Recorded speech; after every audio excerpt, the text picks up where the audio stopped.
du réseau des parlementaires pour la protection de l'environnement et vice-président de l'Assemblée nationale. Tey dañu fee teewoon ngir weccoo ci wàllum àllam bi surtout li nga xam ne moom mooy jëm ci wàllum pétrole wàllum gaz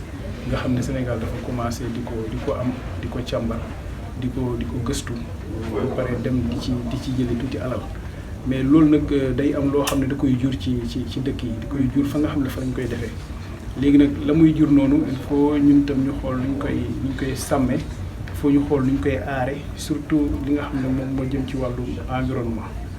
waaye nag loolu mënuñ koo def ku nekk sa côté nga def ko déedéet il faut ñu dajaloo boobu nag la ñuy énergie boole nga xam ne moom itam day yëngatu ci wàllu woowu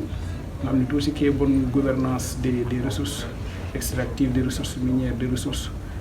donc du pétrole et du gaz buñ ci boole ñi nga xam ne ñooy assemblée nationale dinañ xam lan lañ ci war a def ñi nga xam ne ñoom ñooy ministère de l'environnement ministère du pétrole et du gaz et de l'énergie aussi xam nañ ci war a def ñi nga xam ne ñoom ñooy société civile aussi xam ne mooy seen warugal boo leen boole ñoom ñëpp ku nekk da nga xam ne lii mooy sa sa wàll lii mooy sa cër donc lii nga war a def su boobaa ku nekk dina xam lan la war a def léegi nag bu ñu génnee ci atelier bii nag ku nekk aussi di gën a góorgóorlu ci sa wàll ñun assemblée nationale li ñu war mooy fexe ba réew mi am ay loi yoo xam ne ñun dinañ ci mën a tegu loi yooyu ñu koy xool di ko càmbar ndax ñoom ñu ngi ciy tegu ndax ñi nga xam ne ñoom ñuy exploité gaz di exploité pétrole ñoom itam ñu ngi ci kaw yoon wala nekkuñ ci buñ ci nekkul ñu fàttali leen ko pare jéem nañ cee tegaat société civile aussi xool est-ce que muy itam la mu warloo ak askan bi ñun ñu ngi ci muy itam mu ñu koy fàttali moom itam ministère de l'environnement et du ministère énergie ñoom itam xool ndax ñu nga ca wala nekkuñ ca su ko defee loolu moo ñuy permettre askan bi mën a jëriñoo ci li nga xam ne moom mooy ressource naturelle parce que alal googu noonu bu ci askan jëriñoo rek amul njëriñ léegi njëriñ ñi nag il faut ñun tam ñu ciy waxtaan googu moo waral tey ñu daje fii pour ñu cee waxtaane ñu xool ñu ciy jokkalante boo ku nekk la nga ci war a def nga def ko ci. Très bien, merci. Madame, s'il vous plaît. C'est Madame Ndiaye Aïda Diop, je suis la responsable du programme Sénégal de Énergie, l'Institut de gouvernance des ressources naturelles. Et voilà, pourquoi vous avez décidé aujourd'hui d'initier un atelier de renforcement de capacité? Quel est l'objectif de ce rendez-vous? Ok, en fait, comme vous le savez, aujourd'hui, le Sénégal a démarré sa production pétrolière et gazière, mais également le raffinage du pétrole de Sangomar et aussi l'exportation du premier gaz du Sénégal. Donc cet ensemble d'opérations aujourd'hui pour engendrer des émissions de gaz à effet de serre, notamment les émissions de méthane à travers, par exemple, le brûlage du gaz, mais également des fuites qui peuvent être opérées sur les installations et également tout ce qui a trait avec le venting. Et de ce fait, aujourd'hui, dans un contexte mondial de changement climatique, mais également de transition énergétique, Énergie accompagne les pays à faible et intermédiaire revenus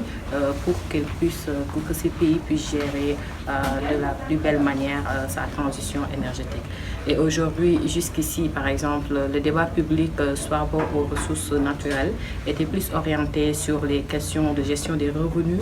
de contenu local, etc., qui sont des thématiques importantes, mais aujourd'hui, il est crucial d'amener une nouvelle touche, une nouvelle thématique qui constitue la gestion des émissions de gaz à effet de serre et particulièrement de méthane.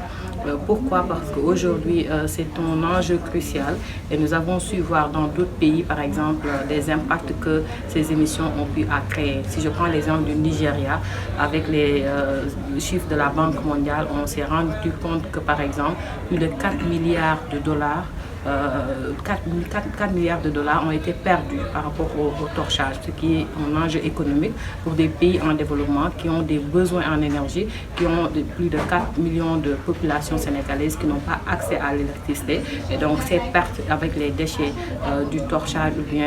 pourraient être réutilisées pour servir les besoins énergétiques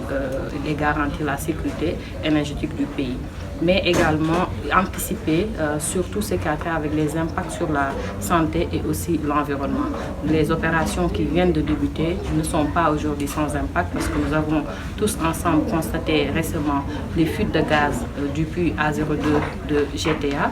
où opère BP qui avait aussi suscité beaucoup de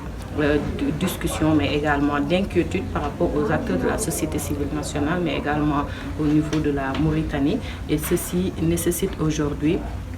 de pouvoir